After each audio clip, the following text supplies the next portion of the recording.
diteror lah kalau ngomongin diancam. Diancam apa mas? Intinya kayak inilah kayak bully gitu, nggak enak lah. Aku nggak nyaman, atau orangnya diem, lama-lama ini ya mental sama jangan baperan. Nah, ini yang aku nggak mudah di sini, Mas. Yang nggak tepat ya nunggu setahun. Kenapa? Setahun itu PKWT setahun. Dia kalau dia lolos lanjut, kalau nggak lolos kan selesai. Oke. Yang aku sebenarnya setuju, cuman nanti koreksi teman-teman XR kalau salah. BPJS sebaiknya diberikan setelah masa probation. Jika ada probation, berfaedah buat semua perusahaan di Indonesia dan SDM di Indonesia. Kalau aku ada yang cocok bagus ya tak lem lah. Tapi kalau ada yang nggak pas ya tak kritik gitu.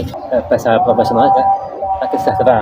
Gajinya naik, syukur ada fee-nya, yang biasanya nggak ada fee-nya, ada fee-nya.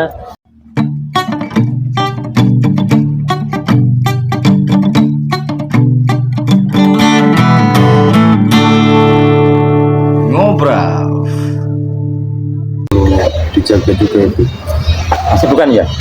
Tadi Mas Arya sempat bilang biasanya siang ngopi gitu, pas jam istirahat habis kerja, jam istirahat ngopi. Nah itu Mas Arya bekerja jadi apa sih? Nah ini sebenarnya aku lagi nggak sibuk sih, nggak sibuk bulan ini. Apa ya, passion untuk profesi itu HR atau human resource ya. Human resource. Nggak semua orang familiar dengan HR ya. Itu familiar. Human resource. HR itu apa sih?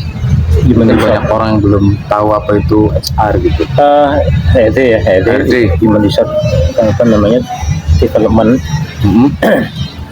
Atau orang yang bekerja di bidang SDM. Sesuai dengan jurusanku, manajemen SDM. Nah, jurusannya kan manajemen SDM itu kan SDM human resource kan, human resource management. Nah, cuman sebenarnya harus aku akui HRD lebih ke jurusan atau pendidikan psikologi dan hukum. Lebih apa ya? Lebih mengenal, identik dengan itu. Nah, makanya juga ini Mas, ini kan sedikit cerita dari kuliah itu kan udah lama 2010 ya. SP itu misalnya. Wah itu cepat komen ya, di komen. Lulus kuliah 2010. Cuman kan kuliah kan nggak tahu nih, kuliah 5 tahun, 4 tahun, 7 tahun. Kamu kuliah 2010 nih, 2010 lulus kuliah, kerja pertama kali ya tahun berikutnya 2011. Tapi aku sebagai HRD baru 2018. Jauh banget tuh. Nah, mungkin ada pertanyaan, terus 2011 ke 2017 kemana? Sebagai apa? Ya bukan sebagai HRD. Nah, karena pada tahun-tahun aku awal lulus kuliah atau fresh graduate atau 2, 3, 4 tahun habis lulus kuliah tuh HRD, lowongan HRD lebih ke psikologi hukum, itu aja. Dan aku udah mulai berkecimpung di malah saat itu lebih banyak ke psikologi sama hukum ya. Ada rasanya sih Mas, psikologi itu kan berhubungan dengan manusia gitu. Sama kalau orang awam nih kan banyak tahu itu rekrutmen, interview, tes. Nah itu ilmu alat tes itu psikotes kan alat tes. Ada tes orang macam-macam. Nah, itu banyak diajarkan di psikologi kan hanya memang psikologi, manajemen nggak, hukum nggak ada. Ya bisa hanya psikologi, makanya butuh psikologi. Dan wawancara ada mata kuliah di psikologi, teknik interview, BE dan macam-macam.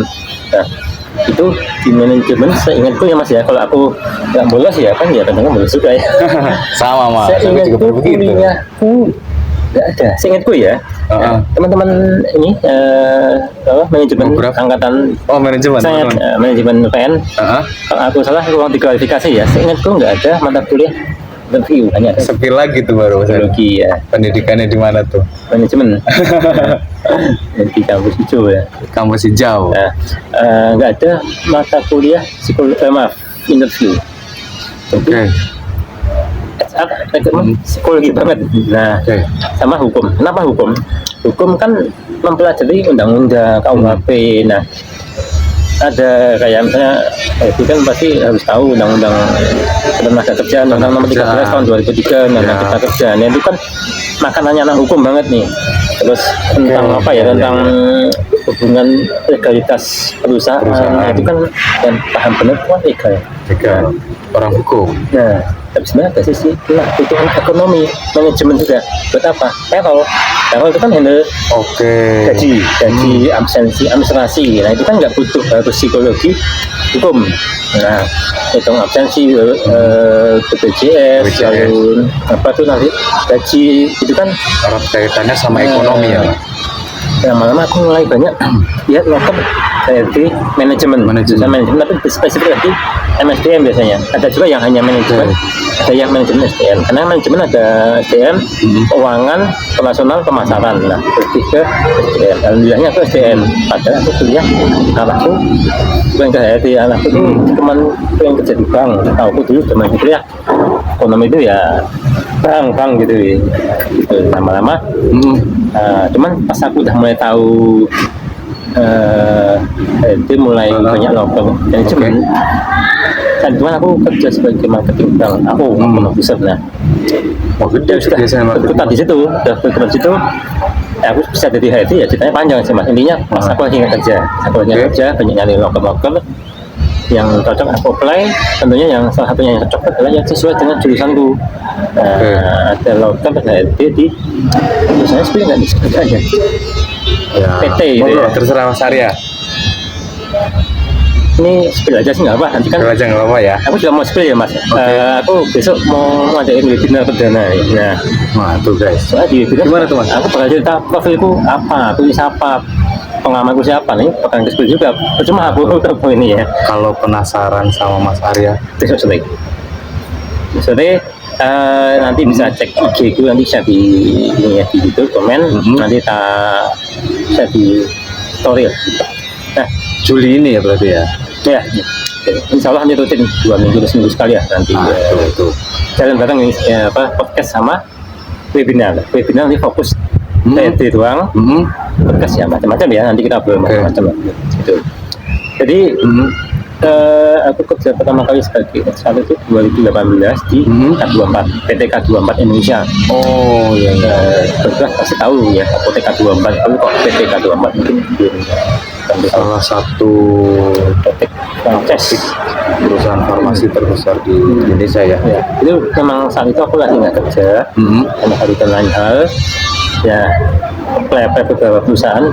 Sebetulnya di situ sebagai pengalaman pertama aku kerja sebagai HRD April 2018. Tepatnya HR Recruitment and Selection, jadi fokus rekrutmen, dan ya aku bersyukur banget. Karena apa? Karena yang dicari cuma satu, dan aku dari manajemen, saya ngasih dari psikologi hukum.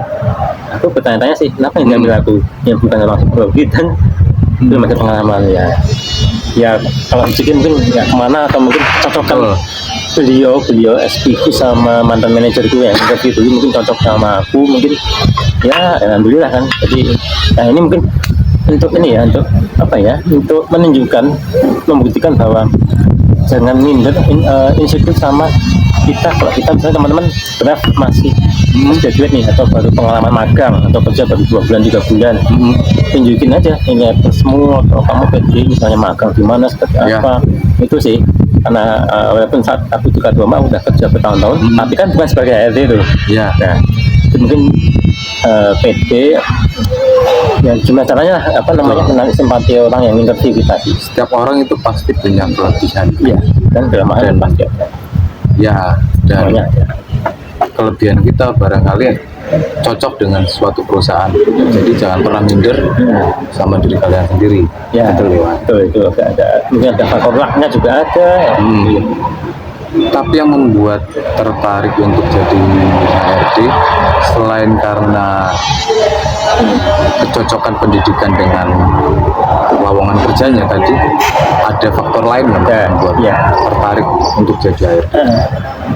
Kalau saat itu waktu mau melamar tuh nggak terlalu banyak yang bikin tertarik. Yang saat itu jurusannya masuk, terus kayaknya wibawanya dapat lebih bawah HRD itu kan posisi yang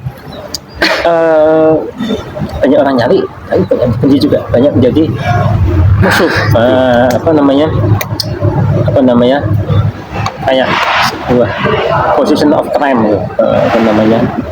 banyak orang benci karena HRD itu kan orang yang mengeksekusi SP 1, 2, 3, motong gaji dan segala macam. Ada teman-teman sudah tahu ya, sebenarnya nggak semuanya itu dari HRD. Jadi misalnya nih, kita punya bos nih, ownernya minta, Mas tolong itu di-cut aja, nggak bisa kerja tuh. Nah, HRD kan yang eksekusi HRD-nya, bukan ownernya. Nah, HRD kan perpanjangan tangannya. Misalnya, Mas, mulai bulan depan yang terlambat 10 menit potong gaji. Eksekusi yang mensosialisasikan yang membuat PT peraturan perusahaan HRD. Tapi yang minta owner.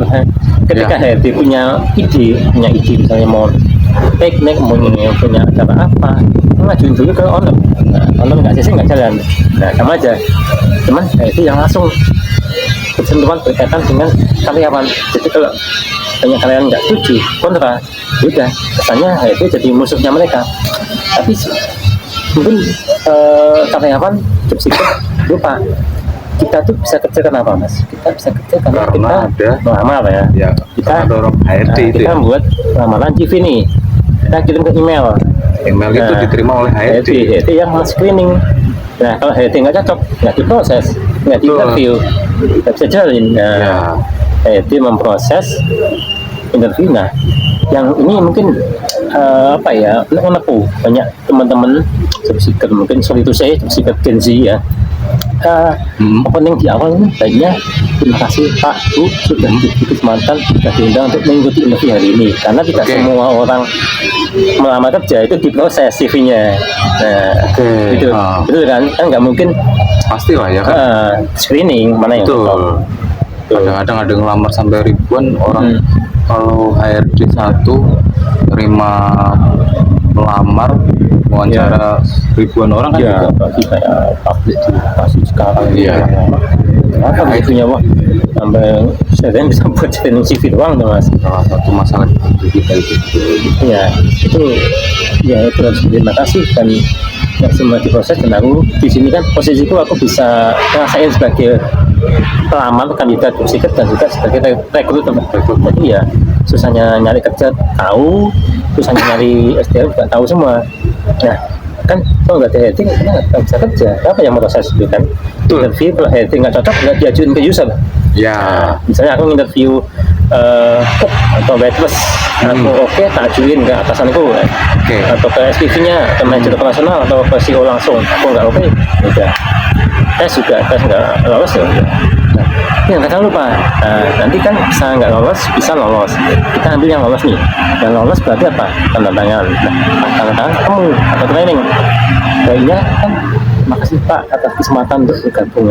Kadang nggak banyak nih. Nggak pernah bilang kayak gitu. Padahal itu bukannya aku mendewakan HRD karena ini memang posisiku ya memang nggak gitu kan, nggak ada HRD nggak bisa join. Minta ucapan terima kasih ketika interview dan ketika diterima.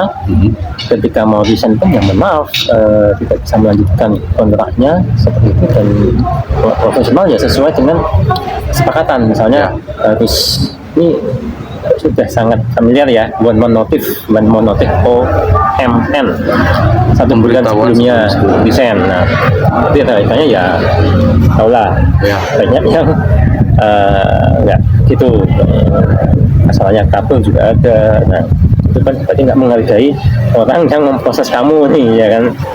Ya profesional aja, kalau ada komitmen tanda tangan ya mau resign ya. Kalau aku sih monggo, kalau nggak cocok nggak saya tak paksain. Tapi kan misalnya Mas kami misalnya finance ya, kita pernah jarang ya, misalnya kamu resign nih kan butuh orang yang nyari penggantimu. Misalnya kamu handle finance untuk outlet A, B nih kamu resign langsung kamu kabur gitu, terus yang megang ini siapa? Kan jadi atasanmu double job. Sebagai rekrutmen butuh persiapan untuk mencari pengganti dan nggak bisa kita estimasi butuh berapa waktu. Makanya pentingnya one month notice itu harus ada handover yang keluar dan yang baru setelah terima training. Harapannya operasional tetap lancar. Sebenarnya kalau one month notice, kalau misalnya seminggu nggak usah nunggu sebulan, pasti sudah pas. Karena kan saya nggak mau menggaji 2 orang Mas. Misalnya Mas ini finance nih desain monotif kamu ngikutin 1 bulan, tapi 2 minggu udah dapat dan udah training kamu 2 sampai sebulan. Kenapa? dalam 2 minggu itu kan perusahaan gaji 2 finance, Mas Fahmi sama finance baru kan Ya. digaji tuh si finance baru masuk itu. Nah ya itu sih harusnya tetap kalau keluar ya mohon maaf sama harga itu, jadi jangan kabur, apalagi tulisannya nggak buat surat tulisan WA, maaf mas, maaf keluar kok mas, tulisan ya ada mas, masih penting buat surat tulisan PDF dikirim juga masih penting, ada yang mana WA tulisan itu ada. Ya macam-macam, ya mudah-mudahan dengan webinarku atau ya sedikit aku spill di podcast ini bisa lebih membuka mata hati kita semua lah, Kita semua. gitu. Itu belum bahas K24 ya, masih 5 mas 5 perusahaan Perusahaan lagi ya. apa nanti kan bisa next ya, ini banyak banget nanti Bisa. itu K24. Berarti kan posisinya HRD ini menurutku sebagai komunikatornya dua entitas nih, antara pekerja dan user, dan HRD itu ada di tengah-tengah sebagai komunikator. Menurutku ini posisi sebagai komunikator untuk dua entitas itu ngeri-ngeri sedap sih, ngeri-ngeri sedap. Kalau misalnya sedapnya kalau ada berita baik yang kita sampaikan kita disenangi Ya, tapi ngerinya kalau ada berita yang kurang baik yang kita sampaikan ya nah itu bisa PHK gitu ya, bisa bangkrut PHK wah, tapi ya mentalnya kenapa masih merasa itu apa ya, masih butuh diuji mentalnya satu saat amit-amit ya kerja di suatu perusahaan yang harus dihentikan, harus PHK sebagian besar karyawan kayak yang beberapa bulan lalu kita dengar lah, tahu ya, jadi salah satu perusahaan tekstil ya terbesar Solo, kota mana itu juga ada tuh, aku masih ingat yang ownernya tuh orang luar, orang Asia sana, daerah Bekasi Mando. Wah mentalnya kayak itu kalau nggak bisa apa kita rokok. Iya kan, ya kan orang kerja kan yang mungkin profilnya seorang bapak yang punya tanggungan ya. dia punya kerjaan dengan jam itu ini atau macam-macam, nggak semua orang punya attitude baik. Aku pun pernah diteror sih, pernah diteror. Kayak apa mas itu terornya mas? Itu ceritanya dulu itu adalah di suatu perusahaan ya, salah satunya itu bukan yang ini tadi ya, yang lain itu dia sudah desain, sudah selesai, sudah clear, tapi gajinya masih pending karena aku akan lupa karena gajinya masih pending. Dia tuh nggak sabar, dia udah punya cuti ya, ini aku diteror pakai nomor lain gitu, diteror lah, ngomongin diancam Apa mas?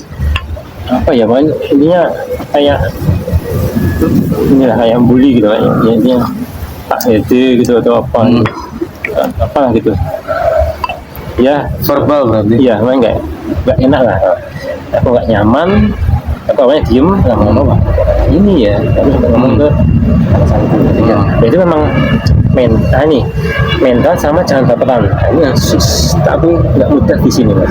Nggak baperan gini, aku jujur pernah ngerasa bapernya gini. Aku kerja nih sebagai RT, aku yang ngerekrut, yang interview, yang ngetes sekantor ya, sering kantor bareng, makan siang kan ada salah satu perusahaanku tuh disediain makan siang bareng, kayak kita kan juga di makan bareng. Suatu ketika dia harus keluarnya itu dia nggak desain tapi dekat, tapi ada juga yang lain ya, kalau dia kan satu ya, nggak cuma satu, beberapa pernah, tapi lumayan kehilangan mas. Jadi ada yang dia desain, ada yang dia dekat karena udah nggak cocok dengan kinerjanya, ya itu sedih kehilangan teman yang mulai dekat, makan bareng semuanya karena disediain.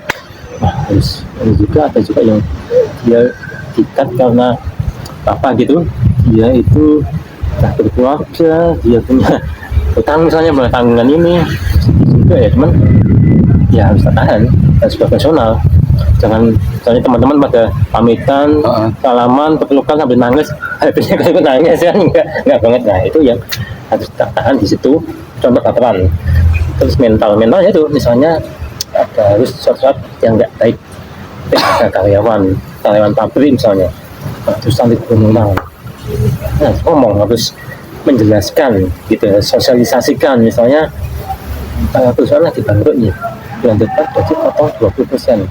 Ya kalau mentalnya jelek gitu malah ngomong nggak jelas kalau itu malah karyawan ya udah. Makanya tuh mas, kalau kalian teman-teman tahu tantangannya sih jadi itu, cuman aku sempat mikir mas, aku lanjut nggak ya, awal tahun lalu pas aku dengan kerjaan tuh masih lanjut nyari kerjaan saya itu nyari yang lain ya.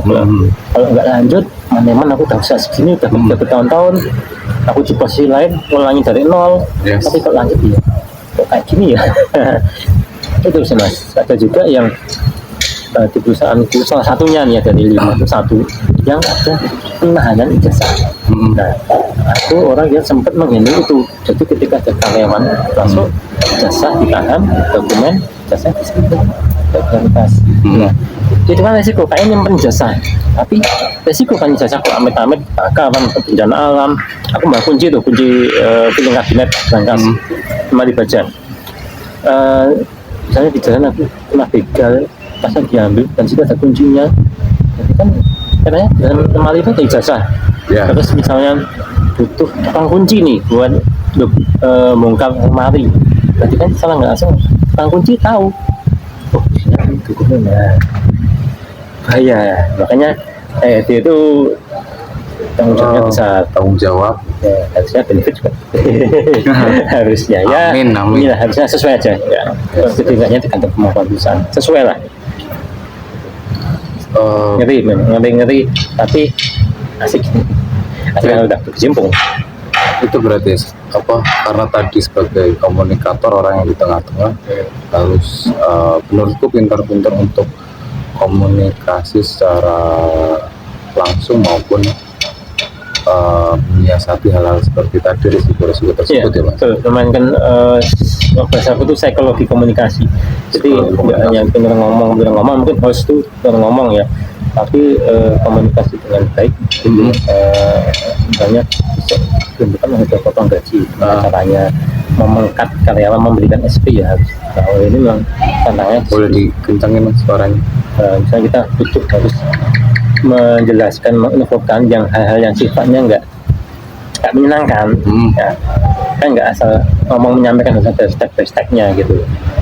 Kalau mungkin kita semangatnya secara psikis, kalau misalnya lebaran kita libur seminggu ya, ini kan bakalan berita yang kita sampaikan tuh mereka happy, ya, kan nggak semuanya menyenangkan. Nah itu makanya kalau versi bahasa gue adalah psikologi komunikasinya harus bagus gitu. Ya aku masih masa belajar juga dari para senior, cenderung makin ya aku merasa sih pas tahun pertama kerja itu wah itu peliputan lama-lama mulai berkembang gitu. Pengalaman benar-benar berbicara sih mas, pengalaman makin banyak pengalaman insya Allah makin matang. Berarti Mas Aryo tadi 2018 pertama kali mengawali karir sebagai HRD, udah sekitar 7 tahun ya berarti? Sebenarnya iya, tapi aku kan semuanya tiap ini kerja terus ya. Paling parah terus COVID setahun, terus dari pesan satu ke yang lain kan ada jalannya juga. Ke 24 ke selanjutnya itu TP itu performance itu kan berapa ya, 9 tahun mungkin ya. Nah itu kan ada jalannya, jadi kalau tak total efektif sebenarnya nggak sampai 7 tahun, 5 tahunan, 5,5 lah sebagai HRD. Ya 5 tahunan sebagai HRD, mereka pengalaman HRD berapa? 5 tahun. Jadi kalau ngomongin dari 2018 kan ya banyak, mereka kan ada dengan ya gitu. Nah itu dari 2018 sampai sekarang masih di HRD, kebanyakan di job desk recruitment kebanyakannya, tapi hampir semuanya aku pernah handle sebenarnya sampai sekarang juga. Nah tadi tanya sibukan ya, sekarang tuh aku nggak sebagai HRD profesional di suatu perusahaan yang terikat kontrak enggak, tapi masih berkutik di HR ya. Kerjaan saja mas, aku membantu suatu perusahaan bidang jasa gitu ya. Ya sebagai HRD secara remote gitu ya. Itu sama tetap sambil job seeker ya. Terus sambil job seeker sambil ngisi waktu ini kita podcast webinar itu. Pekerjaan favorit Gen Z, pekerjaan yang dilakukan secara remote itu Ya, ya karena itu sebenarnya tawaran Ah. tadi. Salah satu bisnis owner tersebut tuh aku namanya finance mas, namanya finance. Cuman pas interview beliau melihat skill kelebihanku tuh bukan di finance. Terus saya itu nggak punya HRD, ditawarin ke itu. Ya sorry to say ya, bro, mungkin belum membudgetkan buat HR dan memang karena kebutuhannya belum banyak, jadi tipis-tipis ya untuk rekrutmen. Rekrutmen butuh 2-3 orang aja kebutuhan SDM-nya. Kalau butuh backup absensi sama payroll, tapi orangnya belum banyak pegawainya, jadi masih cukup. Mungkin seminggu aku cuma 2 jam 3 jam mas. Jadi itu aktivitasku itu secara freelance remote, karena memang bisa dihandle dengan remote. Soalnya interview kan bisa Zoom, dari CV juga bisa pakai ini apa namanya online portal casting itu. Tes juga kan ada tes online juga, jadi memang nggak harus ke lokasi kayak gitu. Absensi juga tinggal yang penting aku punya datanya, backup absensi memang udah. Yang butuh tangan apa yang nggak ada sebenarnya, nggak harus sebenarnya masih bisa dihandle gitu. Terus sih sambil nyari. Kalau aku simpulkan kan 5 tahun itu bukan waktu yang sebentar ya, ada di bukan waktu yang sebentar itu. Apa yang membuat Mas Arya tetap menjalani profesi sebagai HRD gitu? Apa yang hal yang menarik Mas Arya untuk terus ada di profesi HRD gitu? Ya pertama udah enjoy sih, enjoy itu ngaruhnya ke passion.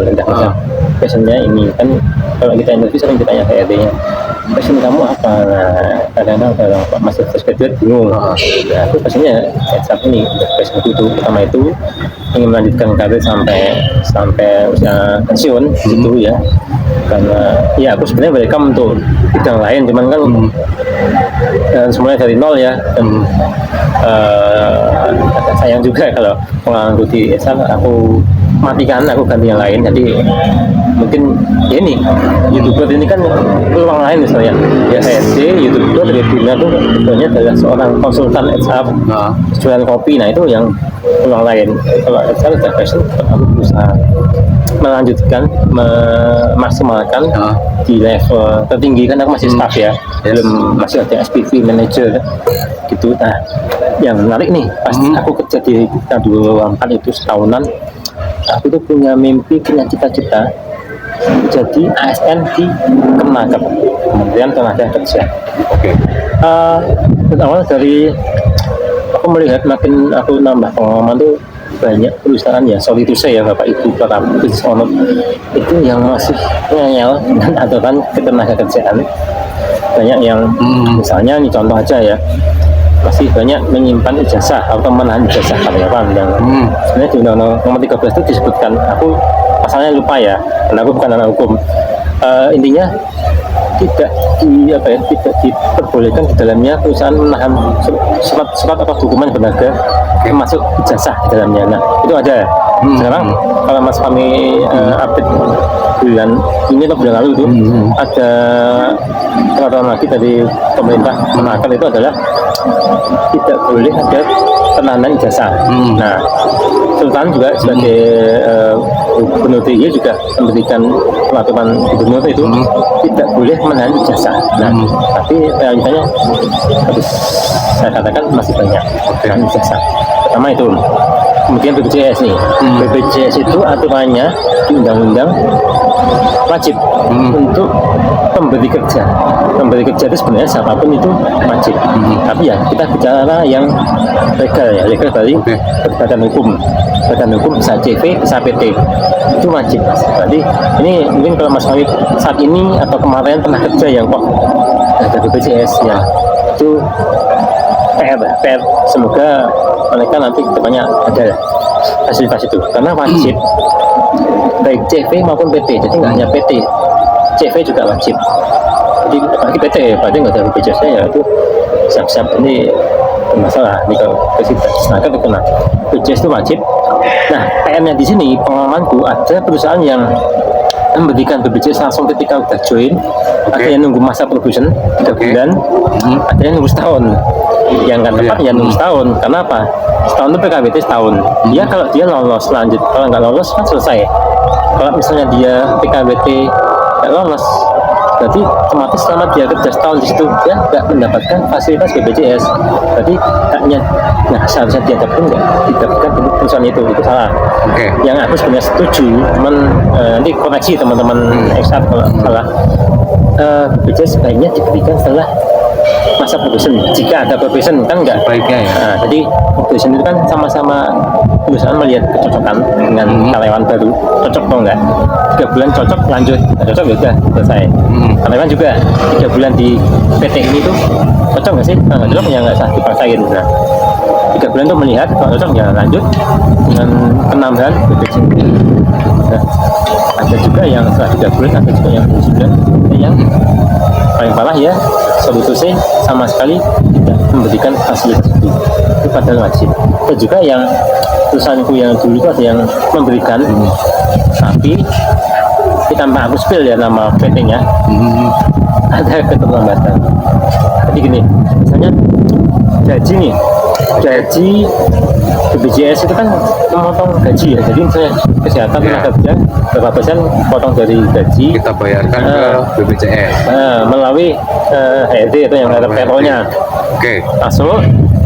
Tapi ada juga misalnya telat ya BPJS, jadi harus dibayarkan tanggal 10 kalau BPJS kesehatan yang melambat. Nah itu kan jadi BPJS-nya sekarang ini nggak aktif, padahal tiap bulan gaji tidak kepotong. Nah itu dan itu kalau kena tidak disahkan ya kalau 2 instansi yang memproses disahkan dan BPJS kenapa diberikan lambat kayak utang kan BPJS itu kan kita iuran ya kayak sebenarnya kita kredit. Nah, ditagih BPJS kesehatan misalnya belum dibayar.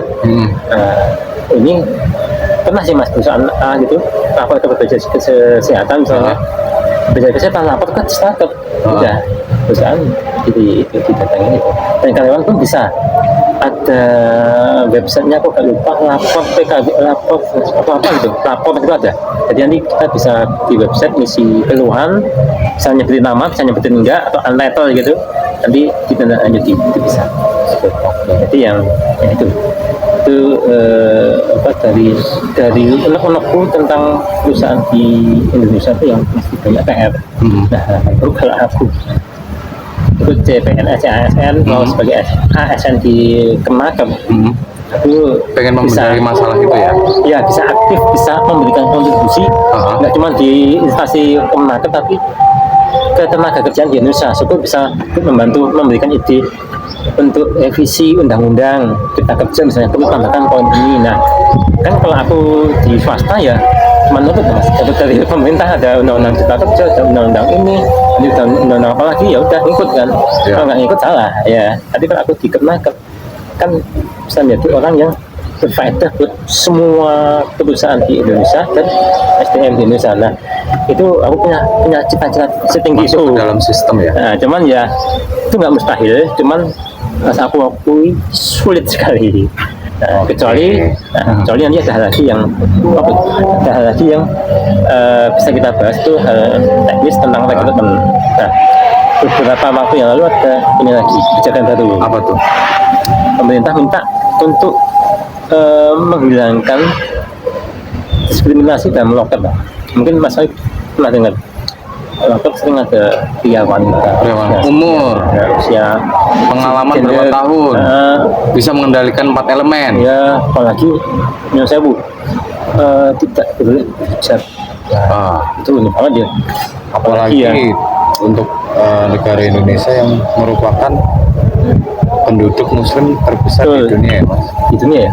Di dunia ya. Karena kan penduduk kita sama Arab ya, sama Arab lebih banyak kita penduduknya ya.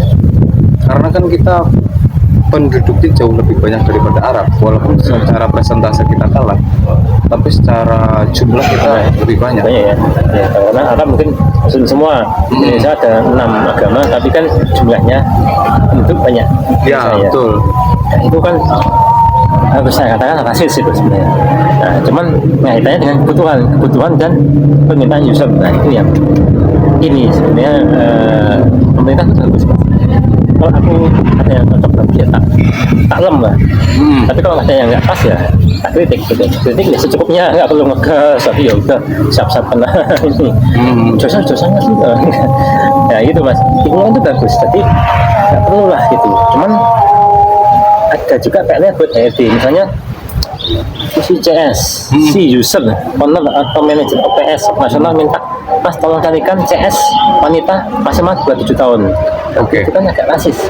Dan pemerintah punya peraturan baru, kebijakan baru, hilangkan itu.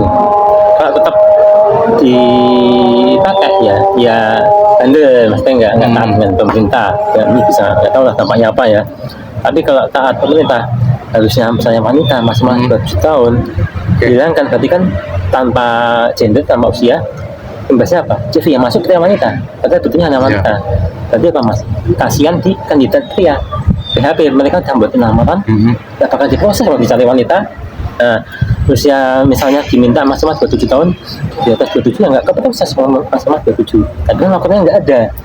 Nah, kalau misalnya aku jujur, mas maaf nih cari wanita, mas maaf nih mas 27 tahun loh, mas ini laporannya nggak ada kok. Nah, ada plus minusnya sebenarnya.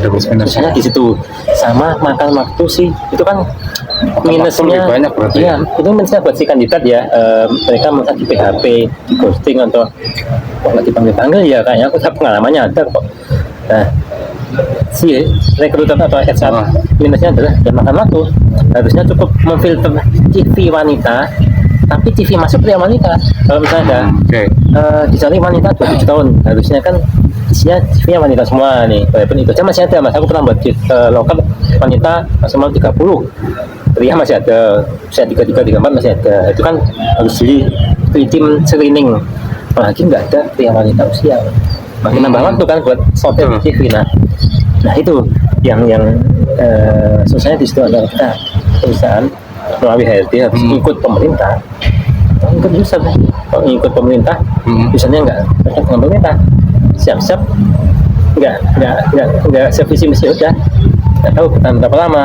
Kalau kita takut dengan kerjaan ya udah ikut bos kita.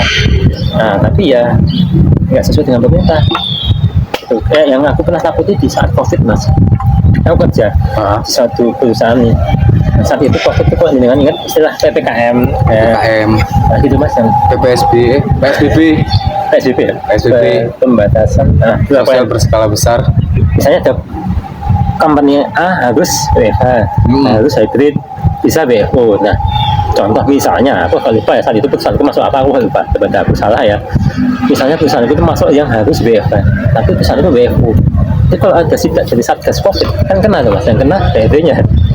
Nah, tentu owner ada di situ kan. Nah, HRD-nya yang kena, HRD harus bisa ngomong, harus jelasin ke satgas COVID-nya. Kan nggak mungkin, ya pak saya yang ikut bos saya, kan nggak mungkin gitu. Nah, alasannya apa? Mas ini kan nggak ada peraturan menakar pemerintah. Perusahaan ini adalah perusahaan retail, harus WFH 50% misalnya, kan ada dulu. Misalnya ini tempat makan kapasitasnya 6, maksimal 50% sebagai di X.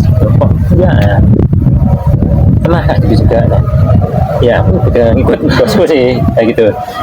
Masih kalau tutup masih agak cukup sebagai HR, masih takut ini itu.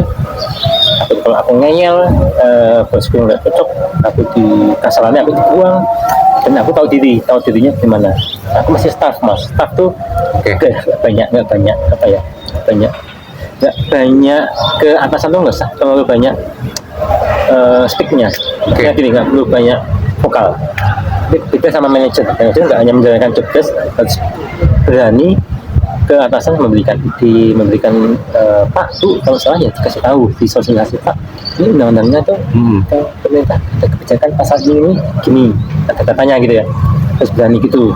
Kalau nggak benar ya berani ya itu manajer, kan staff. Dan aku punya manajer juga, sempat punya manajer juga. Kalau aku berani, misalnya aku berani nih, itu sebenarnya bukannya aku nggak berani mas, lebih ke pekewo. Kan aku nggak sopan, aku ngangkai bosku nih. Aku punya manajer, aku berani ngomong ke CEO aku gini misalnya, Nah, kita kan sempat satu kerjaan ya, kan aku sempat punya manajer tuh, bapak gitu. Iya. Nah, aku berani ngomong ke CEO-nya Pak itu, Oke. Pak owner kita, ketika aku ngangkai Pak B itu kan, Iya. ya kan. Manajernya Mas Arya pada ya, saat itu. banyak aku ya, kita nggak sampai ngomong, ngikutin aja. Kalau aku pengen gini-gini ya, aku ngomongnya ke Pak B atasanku gitu. Beliau yang harus berani gitu. Ketika beliau nggak berani ya, terus tinggal bilang ke beliau manajer itu apakah beliau akan ngikutin owner apa ngikutin pemerintah gitu. Kalau user ini ya ngeyel ya, kan ada user yang ngikut pemerintah, ada yang punya aturan sendiri. Itu sih makanya aku dulu sempat pengen jadi ASN menakar gitu ya, atau mungkin D3K honorer di Snaker DIY Sleman gitu ya. Memang nggak mudah, ada kesempatan ya, semoga nanti. Tapi kalau cuma swasta ya intinya kan swasta hanya untuk sorry to say ya, kita sama-sama masih orang ya. Kita kan kerjaan kita itu apa mas?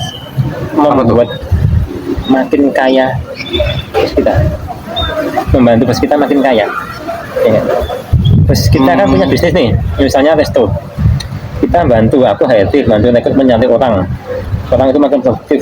Misalnya orang itu adalah marketing nih, punya customer banyak, FPV, resto, dengan finance, ngitung omsetnya makin gede, wah, memperkaya, kita kan masih memperkaya customer ya. Kalau kita masih ikut orang, nggak apa, kita support owner kita kaya, karena owner kita kaya, harusnya kita juga ingin kaya. Misalnya gini, omsetnya perusahaan kita 10 juta sebulan, bulan besoknya jadi 13 juta naik. Kalau kita kan makin kaya kan, dari Avanza jadi Fortuner misalnya kita ya masuk jauh motor Yek, motor jadul misalnya, dari motor 90-an ya naik lah motor 2000-an, dari motor 10 juta naik lah 15 juta. Kita sama aja ya, itu yang apa ya, yang tidak sehat, harus balance. Maksudnya perusahaan kita kan memperkaya owner, memperkaya company perusahaan kita, dan harapan kita juga makin kaya. Bahasa profesional aja, makin sejahtera, gajinya naik, syukur ada fee-nya, yang biasanya nggak ada fee-nya, biasanya kantornya cuma kayak gini jadi kayak gini, biasanya kita pakai PC speknya ini jadi lebih naik, wifi-nya speednya gini ya, harusnya kayak gitu. Nah, itu sih mas, kalau aku di HRD memang suka, enjoy, passionku ada misi itu di kerja di Kemenaker, di Snaker, agar berfaedah, bisa memberikan kontribusi buat SDM di Indonesia dan perusahaan di Indonesia. Dan ya memang sudah menjadi jalan karir perusahaan ini di situ. Itu yang suka dukanya. Kalau soal tadi bahas peraturan pemerintah yang terbaru soal mengeliminasi syarat-syarat tadi seperti pembatasan umur, gender, ada positifnya memang, cuma juga ada kekurangannya seperti tadi Mas Arya bilang butuh waktu yang lebih banyak. Nah menurutku itu perlu ada elaborasi gitu antara yang pemerintah rumuskan dan juga user inginkan gitu, biar semuanya itu jadi tercapai nilai tengahnya gitu. Ya, satu visi ya, satu visi. Ya, nggak ada lah sama yang punya aturan sendiri, karena kan kita kerja di Indonesia punya aturan gitu ya. Gitu lah, kalau LT itu kayak gitu. Oke. Ya, teman-teman Braf ya, teman-teman Braf juga tahu lah. Itu kayak gitu. unek-uneknya HRD nih. Iya, kamu nyari kerja sama CV siapa yang proses? Kamu tiba-tiba desain, yang pusing siapa? Kamu mungkin bisa kerja tempat lain, tapi artinya nyari lagi. Betul. Yang operasional juga tiba-tiba orang keluar tinggal itu. Suka dukanya. Tapi Mas Arya kan banyak pengalaman sebagai rekrutmen. Lebih ke rekrutmen sih. Ada pengalaman menarik nggak selama jadi perekrut karyawan? Ada. Kalau awal-awal itu ini pas awal-awal jadi HRD kan aku pengalamanku masih minim, apalagi aku bukan dari psikologi. Jadi tadi sempat kita ngobrol itu kan awal-awal badannya bau gitu misalnya, belum mandi. apa nih? Apa-apa. Ini apa namanya tuh? Nggak apa-apa. Awal-awal kan masih jam terbangku masih minim banget. Terus kita interview kan manusiawi atau wajar kita lihat kandidat nervous gitu ya. Awal-awalnya mah yang interview nervous. Interview nervous. Itu waktu awal-awal. Iya masih jadi HRD ya. ketemu orang kan aku biasanya kan introvert ya. Ya sisi extrovertnya ada, tapi lebih dominan introvert. Nah, tapi tak paksain karena apa? Karena HRD itu kan pertama ketemu orang tuh pasti interview. Kemudian kadang-kadang juga ada porsi nge-training. Nah ini ternyata butuh skill speaking. Itu nggak gampang buat seorang introvert, nggak gampang ya. Buat orang extrovert pun aku punya teman extrovert, dia merasa nggak pandai ngomong di depan orang banyak, hanya pandai ngomong di sekitarnya kayak 3-4 orang dia bisa, tapi ketika bus itu dia diem ada. Nah aku sekarang merasa yang masih introvert, tapi mulai berkembang public speaking-nya. Dulu parah interview yang begitu malah yang HRD-nya pernah tiba-tiba interview gini kan, mungkin saya kamu HRD ya, aku yang kandidat, kamu interview aku, tiba-tiba aku diem speechless, mau tanya apa ya? Boleh CV mas tuh, tanya apa ya? Kan hilang konsen gitu. Iya, terus kan salah satu interview sebulan 2 bulan lalu aku dipantau SPV gue nih, aku interview kandidat karena masih baru, saya pun lihat ya, makin lah grogi. Nah, terus beliau salah satu komennya tuh, mas jangan terlalu fokus ke CV-nya, tatap matanya. Gitu orang psikologi. Tatap mata Ojan. Tatapan mata apa bahasa Inggrisnya? Itu eye contact. Nah itu terus gesturnya juga jangan terlalu banyak gerak, jangan terlalu banyak lihat CV perlu, tapi ya fokus ke orangnya. Pertanyaannya kalau dari psikologi kan gini mas, nembak misalnya dengan tanya kesibukannya apa, kerja di perusahaan apa, sebagai apa, itu nembak itu mas poinnya. Kalau psikologi kan gitu. Nah apa bukan dari psikologi, nah kan langsung belajar dari seniorku psikologi kayak gitu. Nah aku ngecap kayak gitu, enggak dari CV. Misalnya di mana? Oh, udah nikah belum? Nah, kan satu tema udah itu apa-apa kayak gitu. Terus pernah juga ini dari aku yang minusku ya, dari kandidat tuh nah yang dia grogi maksimal tuh misalnya ini sambil bolpen ya, grogi duduk mainan bolpen ya apa remote, ini meja kayu sampai menimbulkan bunyi. Aduh, apa gitu? Aku nggak nyaman juga. Tapi kalau aku tak, ya nggak pas juga kalau tak tegur, jangan juga nggak salah juga kan. Cuman aku mau ngumpet guyu sebenarnya mas, mau ngumpet ketawa. Ganggu suara mengganggu dia, itu gitu mas. Iya. Pegang bolpen kan harusnya interview ya, nggak usah bolpen apa HP, dia set. Nah, salah satu tips juga nih. Iya. Pegang bolpen tuh dari dia nafas, betul mengganggu aku. Dan sepatu misalnya gitu. Wah ini grogi. Sebenarnya aku nggak kasihan, karena grogi kalau maksimal ya grogi parah tuh menutup ini potensi dia. Nah, tapi kalau dikit-dikit ya wajar. Aku pun sekarang interview juga kadang grogi, karena interview itu kan aku berharap aku diterima dan kadang grogi juga, itu wajar. Jadi kan masih normal kak. Kalau parah itu ya kasihan dia ya. Tugasnya itu jangan lalu wah ini grogian nih jelek, speak skip, jangan. Tapi justru berusaha untuk HRD itu mencari potensi terbaiknya atau mencairkan suasana misalnya. Ya biar bisa lebih fun misalnya. Nah, hobinya apa nih? Nah, itu kan sebenarnya nggak penting mas, menurutku nggak penting namanya hobi. Cuman kan nanti jadi dia terus bisa nulis gimana? Oh iya tahu, saya nyanyi apa mbak? Nah, itu hanya upayanya HRD untuk mencairkan suasana biar dia nggak grogi, biar nggak sepaneng banget mas. Kan saya di ruang interview HRD itu yang sewu nih, kan banyak apa ya, itu yang cemberut sepaneng tuh. Nah itu kan Ya, karena aku berusaha kayak gitu, itu nggak gampang mas. Karena aku berusaha mencarikan suasana, pokoknya kaku banget mas. Aku berusaha mencarikan suasana, nyari bahan biar begini dulu. Kok dia ya gitu-gitu aja. Nah, itu jadi kandidat. Terus apa namanya? Ada juga yang diantar orang tuanya. Nah, aku pernah nih kandidat mbak ya, diantar om kalau omnya nunggu di luar ya. Terus pas makan itu saya pas jalan udah sedikit itu makan di luar ya.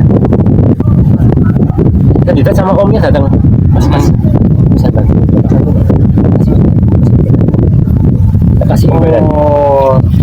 Ada KKN Iya, diniatkan oleh orang tua mas, tersebut. satu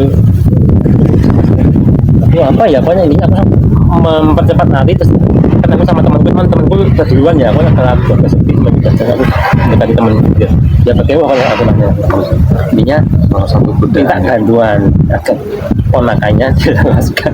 Itu kalau minta aku nggak oke atau aku nggak profesional juga wani itu saya juga gitu kan. Kalau misalnya aku pernah kerja yang diberikan ke apa ya, amanah untuk menentukan lolos enggaknya. Pernah beberapa posisi di tempat kita tuh aku pernah tempat kita dulu pernah yang posisi ya. Terus Yes. saya ingat aku diberikan mandat untuk menentukan jadi aku lolos atau enggak. Lalu posisi admin posisi admin IT SPV apalagi aku enggak, aku lolos tak ajukan ke user. Itu beberapa posisi yang agak bawah, apalagi posisi driver. Aku diberikan mandat untuk menentukan lolos enggaknya. Nah, anggap aja aku diberikan mandat posisi mbak itu, aku yang nentuin ya lolos enggaknya. Aku nerima, mas minta kasih udah lolos kami dapat itu saya kan. Nah, itu pentingnya trust, kejujuran itu. Makanya ya dia kita jujur aja sih, insya Allah rezeki ngalir ya. Kalau kita bekerja dengan maksimal, dengan bagus, kerja bagus, insya Allah kalau perusahaan itu apa ya, menganggap karyawan itu aset, insya Allah akan diberikan benefit, bonus atau gaji dinaikin. Dan nanti kita nyari kerja bisa dapat gaji lebih tinggi. Itu buatku ya dalam keyakinanku itu haram. Keyakinanku Bapak Ustadz, kalau saya salah mau diklarifikasi haram atau bawahnya haram apa ya mas? Kalau sunnah kan sunnah muakkad, Mubah ya kan, kayak makro. sorry. Kalau ini masih di agama misalnya kan satu rokok itu kan nggak haram, itu makruh. Kalau dikerjakan nggak dosa, nggak haram, tapi kalau nggak dikerjakan lebih baik. Nah, itu dapat apa ya? Taruh aja deh nih Bonus. Kalau juga bonus itu tuh bukan KKN apa ya Pak? KKN tuh apa ya, itu gratifikasi ya. Dia dapat bonus, nah ya KKN untuk memperlancarkan lolos. Kalau aku menerima, ya nanti kalau perusahaan itu tuh perusahaan gede, perusahaan apa ya, instansi bisa dengan KPK. Tapi kalau di perusahaan swasta paling audit itu. Ya kalau cuma SP masih mending mas. Kalau dibuang, dikat dengan kerjaan itu masih mending. Kenapa aku bilang mending? Masih bisa nyari lagi. Kalau nanti terus dilaporkan, malah ini KPK juga jelas. Mending ya udah jujur aja. Itu kisah-kisah yang antara Juli sama Kasian juga. Kasian sama ini perjuangan omnya si kandidat sampai segitunya, dia bukan bapaknya. Aku lupa sih bapaknya masih ada atau enggak, atau omnya sampai orang tuanya lah, atau walinya gitu ya. Ya walinya Membudgetkan uang yang aku rasa sih nggak mungkin 500-an itu ya, mungkin 5 jutaan untuk bantu ponakannya ke dapat kerja. Karena ponakannya belum lama lulus, masih panjang masa depannya. Lulus lah, sabar dulu ya. Dan aku lihat saat itu sih kayaknya dari keluarga yang kaya bisa aja, tapi kok sebetulnya ya antara kasihan sama kedekatan juga. Maksudnya bekerja ya harus di apa ya, di hasil itu. Kalau misalnya lolos ya alhamdulillah, syukuri, ucapan terima kasih. Nggak lolos ya wis, apa namanya, berusaha untuk ikhlas. Memang ikhlasnya nggak mudah, ikhlas dalam segala hal, menerima tuh nggak mudah. Ikhlas dan mau evaluasi, aku kok nggak lolos kenapa ya, itu belajar dari itu sih. Kalau itu kan kayak nggak terima, nggak lolos atau salah dengan jalan kita, terus ya kalau versiku itu nggak benar, maksudnya kalau aku nerima itu nggak benar, mungkin bisa dosa ya. Ya intinya nggak, bukan dosa sih, nggak berkah. Nah, kalau aku nerima uang dari beliau nggak berkah. Alhamdulillah, insya Allah imanku saat itu masih kuat gitu.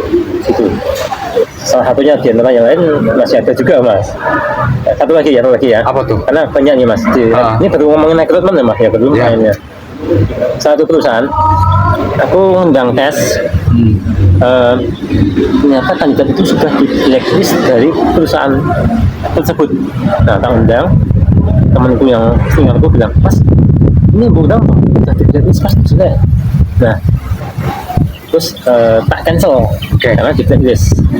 Aku di sini aku tahu salahnya adalah cancel dadaan, harusnya tetap diundang, itu salah kalau di cancel. Nah, terus kandidat marahnya kenapa? Tiba-tiba digagalkan gitu. Kandidat itu mau mengancam aku, dia kecewa, nyari kerja susah, mau men-speak up di sosmed. Nah, saya sebut nih perusahaan ini ya, takutan ya mas, takut